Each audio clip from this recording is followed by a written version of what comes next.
Chapter 3, Doubts and Questions. One day, Magistrate Wei arranged a great vegetarian feast on behalf of the master. After the meal, the magistrate asked the master to take his seat. Together with officials, scholars, and the assembly, he bowed reverently and asked, "Your disciple has heard the High Master explain the Dharma. It is truly inconceivable. I now have a few doubts and hope you will be compassionate and resolve them for me."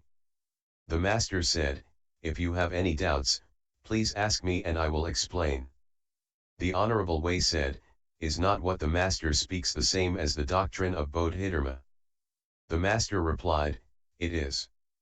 The magistrate asked, "Your disciple has heard that when Bodhidharma first instructed the Emperor Wu of Liang, the emperor asked him, 'All my life I have built temples, given sanction to the Sangha, practiced giving, and arranged vegetarian feasts. What merit and virtue have I gained?' Bodhidharma said, 'There was actually no merit and virtue. I, your disciple, have not yet understood this principle and hope that the High Master will explain it.' The Master said, 'There actually was no merit and virtue. Do not doubt the words of a sage. Emperor Wu of Liang's mind was wrong, he did not know the right Dharma. Building temples and giving sanction to the Sangha, practicing giving and arranging vegetarian feasts is called seeking blessings. Do not mistake blessings for merit and virtue. Merit and virtue are in the Dharma body, not in the cultivation of blessings."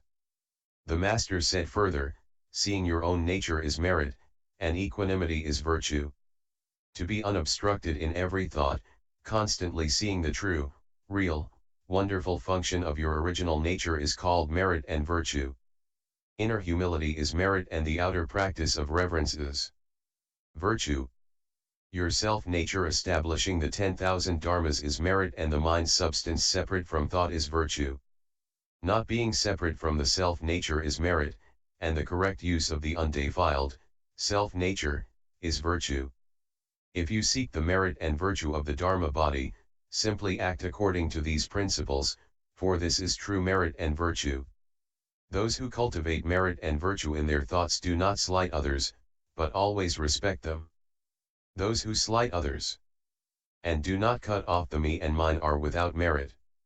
The vain and unreal self-nature is without virtue, because of the me and mine, because of the greatness of the self, and because of the constant slighting of others.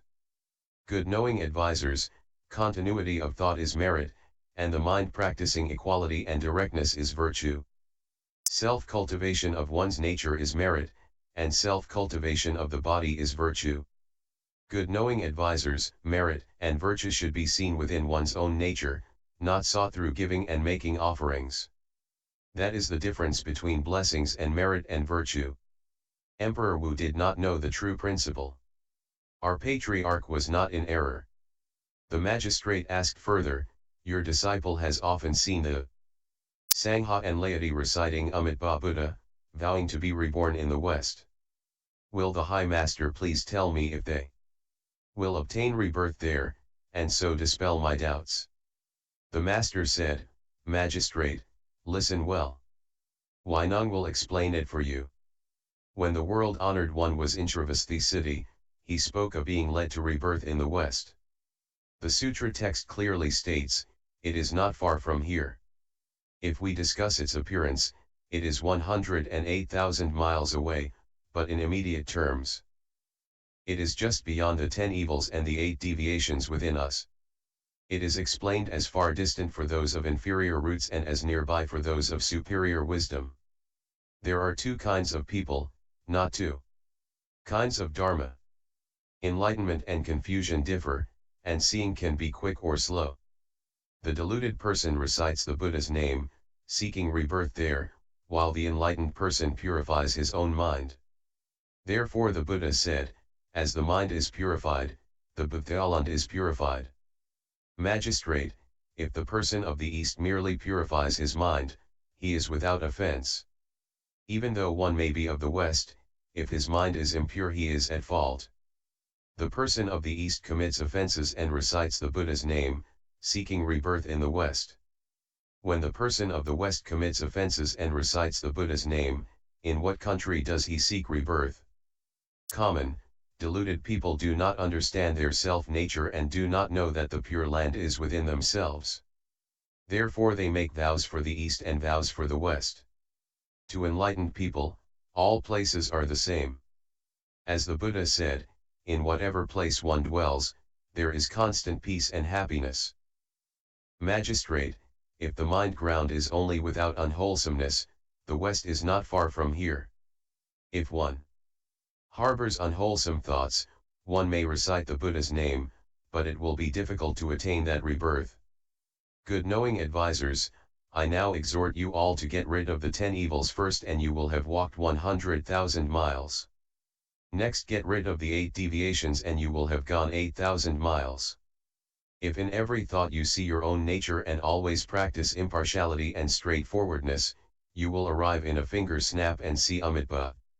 Magistrate, merely practice the 10 wholesome acts, then what need will there be for you to vow to be reborn there?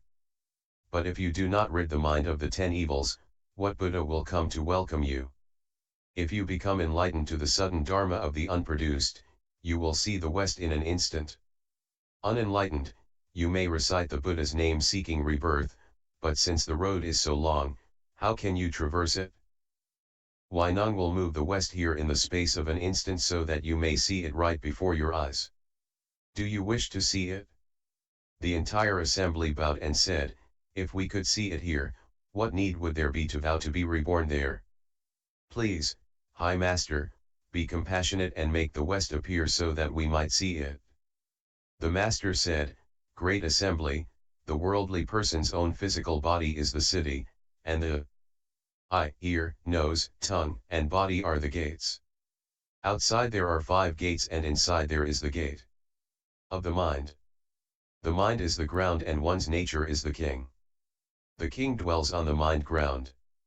When the nature is present, the king is present, but when the nature is absent, there is no king. When the nature is present, the body and mind remain, but when the nature is absent, the body and mind are destroyed. The Buddha is made within the self-nature. Do not seek outside the body. Confused. The self-nature is a living being, enlightened, it is a Buddha. Kindness and compassion are Avalokiteshvara and sympathetic joy and giving are Mahasthamaprapta. Purification is Shakyamuni, and equanimity and directness are Amitabha. Others and self are Mount Sumeru and deviant. Thoughts are ocean water. Afflictions are the waves. Cruelty is an evil dragon. Empty falseness is ghosts and spirits. Defilement is fish and turtles, greed and hatred are hell, and delusion is animals. Good knowing advisors, always practice the 10 good practices and the heavens can easily be reached. Get rid of others and self, and Mount Sumeru topples. Do away with deviant thought, and the ocean waters dry up. Without defilements, the waves cease. End cruelty, and there are no fish or dragons. The Tathagata of the enlightened nature is on your own mind ground, emitting a great bright light which outwardly illuminates and purifies the 6 gates and breaks through the 6 desire heavens. Inwardly, it illuminates the self-nature and casts out the 3 poisons. The hells and all such offenses are destroyed at once. Inwardly and outwardly there is bright penetration. This is no different from the West. But if you do not cultivate, how can you go there? On hearing this speech, the members of the Great Assembly clearly saw their own natures. They bowed together and exclaimed, This is indeed good. May all living beings of the Dharma realm who have heard this awaken at once and understand. The Master said, Good knowing advisors, if you wish to cultivate, you may do so at home. You need not be in a monastery. If you live at home and practice, you are like the person of the East whose mind is good. If you dwell in a monastery but do not cultivate, you are like the person of the West whose mind is evil. Merely purify your mind, that is the west of your self-nature. The Honorable Way asked further, how should those at home cultivate? Please instruct us. The Master said, I have composed a markless verse for the great assembly.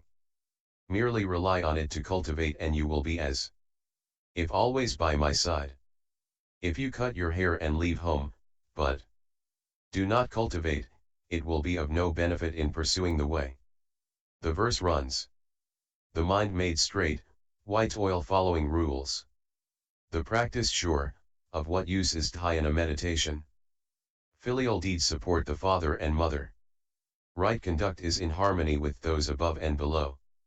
Deference, the honored and the lowly in accord with each other. Patience, no rumors of the evils of the crowd. If drilling wood can spin smoke into fire, a red-petaled lotus can surely spring from mud. Good medicine is bitter to the taste. Words hard against the ear must be good advice. Correcting failings gives birth to wisdom. Guarded errors expose a petty mind. Persist daily in just, benevolent deeds. Charity is not the means to attain the way. Search out Bodhi only in the mind. White oil outside in search of the profound. Just as you hear these words, so practice. Heaven then appears, right before your eye. The Master continued, good knowing advisors, you in this assembly should cultivate according to this verse to see and make contact with your self-nature and to realize the Buddha way directly. The Dharma does not wait. The assembly may now disperse. I shall now return to Tsokai. If you have questions, come quickly and ask. At that time, Magistrate Wei, the officials, and the good men and faithful women of the assembly all attained understanding, faithfully accepted, honored the teaching and practiced it.